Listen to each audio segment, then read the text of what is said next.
በአሁኑ ዘመን ዕልምን ደግሞ አንድና ሁለት ክታብ ብቻ ቤቱ ላይ ቁጭ ብሎ ያጠናል። ከዛ ሚዲያ ላይ የሚለቅ በዝቷል። በአሁኑ ዘመን እንደምታውቁት ነው አርሶ አደር እንዳለ ሁሉ አርብቶ አደር እንዳለ ሁሉ አውርቶ አደርም አለ። በአሁኑ ዘመን ሶስት ሆነው አሉ ማለት ነው። ይዘን መተዳደሪያው አውርቶ አደር ሆነም አለ። ያ ስለሆነ በአሁኑ ዘመን በፊት ምንፈራው አውርቶ አደር ከዲን ውጭ ባለው ጉዳይ ነበር። በአሁኑ ዘመን ግን ዲናችንም ላይ ሱናም ላይ አውርቶ አደር በዛበት ዘመን ስለሆነ አውርቶ አደሮችን ተጠንቀቅ ከነሱም አትሁን ነው ይለንም ለናንተም ወሲያ ነው። ያ ስለሆነ ትንሽ ነገር እንደተገኘ ብቻ መግለጽ መሄድ አይደለም። ደረሰዎች አላህን ፍሩ፣ ኡስታዞችም አላህን ፍሩ። እንዳገኘነ ዑለማዎችን መሳደብ አቁም። ወሚን አልአጃኢብ ኢማም አህመድ ጃሂል ብሎ የሚወርፍ አለ፣ ኢማሙ ተይሚያን ሙርጂ ብሎ የሚወርፍ አለ። ወላሂ ሀገራችን ላይ ሐታ ከጡላብ ዒልም አቡ ሐኒፋ ካፊር የሚል አለ። ካፊር የሚለው ሲያዝ ጊዜ በቃ መጨረሻ ሙብተዲዕ ይላል ብሎ ዘገበ በርካታ አለ ከትናንሽ ደረሳዎች ሐታ በኔ መድረሳ ማለት ነው። ያ ስለሆነ ይሄን አክል ደረጃ ከልቁ ሄዷል።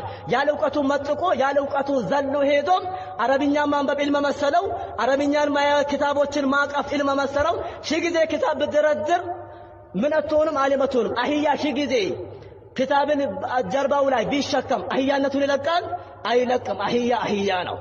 ጃሂል ሺህ ጊዜ ቤቱ ላይ ክታብን ቢደረድር ጃሂል ነው። ወላሂ الذي لا اله غيره ቤትህ ላይ ክታብን ብትደረድር لا تكون عالما فعلم ذلك። ኢዘን ክታብ ቤት ላይ በሸከም አይደለም መደርደር አይደለም ዓሊም ያስብለን። በክታቡ ስራበት። አህያ አትሁን። አላህ ስድብ እንዳይመስ አህያ አትሁን። አላህ ጀለ ወዐላ የበኒ እስራኤል ዑለማዎችን እንደ አህያ ነው አላቸው አይደል? በአህያ አላህ ጀለ ወዐላ ሸበሃቸው። ለምንድን ነው ሸበሃቸው? አላህ ጀለ ወዐላ ዕልም ነበራቸው። ተውራቱን ያውቁ ነበር፣ እውነታውን ያውቁ ነበር፣ ይገነዘቡ ነበር። ነገር ግን አልሰሩበትም።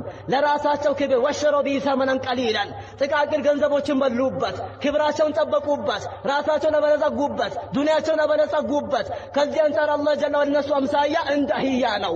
በርካታ ክታብ ጀርባው ላይ ይሸከማል፣ ግን ጀርባው ተሸክሞ ሁሉንም ይፈጽማል። ስትሄድም ይራገጣል፣ እግሩን ያነሳል፣ እንደገና ንፋሱንም እዛው ያወጣል። ሌሎች ተግባራቶች ማለት ነው። ለክታቡ ሀያ የለም። የተሸከምኩት ሐቅ ነው ባጢል ነው የሚል ነገር የለም። እነኝን አላህ ጀለ ወዐላ በይሁዳ ነው በአህያ ነው አላህ ጀለ ወዐላ የመሰላቸው።